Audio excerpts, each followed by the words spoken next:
John 1 verse 1. In the beginning was the Word, and the Word was with God, and the Word was God. The phrase "in the beginning" mirrors the opening of Genesis.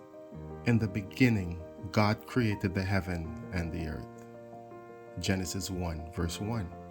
Here, John aligns with Genesis to reveal that before any physical creation, the Word, Logos, already existed. This eternal existence speaks of the Word's infinite nature, transcending the constraints of time and creation. The Word was not created, but has always been, coexisting within the form of God in perfect unity. This divine Word embodies God's wisdom and purpose, encompassing all knowledge, authority, and power. John emphasizes that the Word was not only with God, but was God. This speaks to the Word's divine essence and distinctness within the Godhead, revealing the mystery of God. The Word, while eternally unified with the Father, exists as a distinct being, pointing us to the profound and intimate communion within the form of God. The Word's identity as both with God and as God invites us to see Jesus as the self-revelation of God, the image of the invisible God existing in perfect harmony with the Father, revealing the depths of God's nature and purpose. John states, "All things were made by him, and without him was not anything made that was made." John 1 verse 3. In Genesis, God speaks creation into existence, his words creating light, life, and order.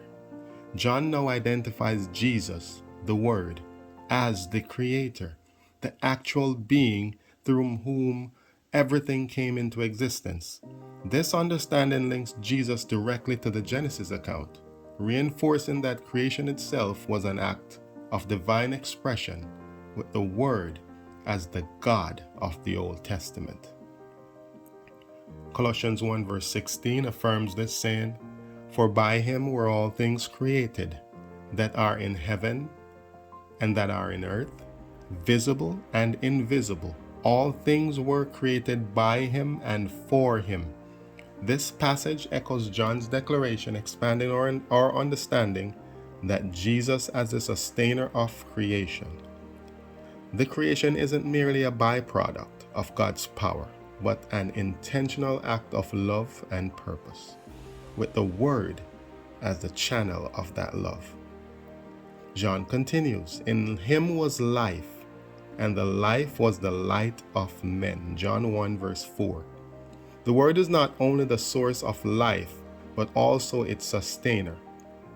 This life isn't mere biological, it's the divine life, the spiritual vitality that ignites true understanding and purpose. "The light shineth in darkness, and the darkness comprehended it not." John 1 verse 5. The light, representing truth, goodness, and holiness, enters a world of darkness, of ignorance, sin, and suffering, yet the darkness could not overcome it. In Jesus, the divine life shines into the world, illuminating the truth of God's character and the path to redemption.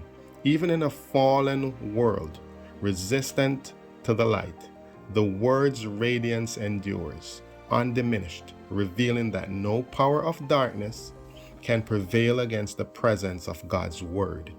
John foreshadows here the resistance Jesus would face, and yet, even the ultimate act of darkness, the crucifixion, would be transformed into the most profound victory of the Word over sin and death. Finally, John declares, "And the Word was made flesh and dwelt among us." John 1 verse 14. This is the heart of the gospel. The eternal Word, who created all things, entered creation as one of us. In the original Greek, dwelt carries the sense of tabernacle, reminding us that about the tabernacle in the wilderness, where God's presence resided among his people. Just as God's glory filled the tabernacle, so does his glory fill Jesus, the Word made flesh.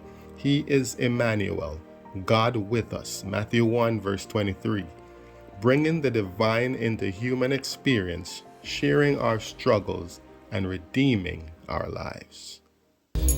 I just may overdose since I love the most, the Lord of hosts.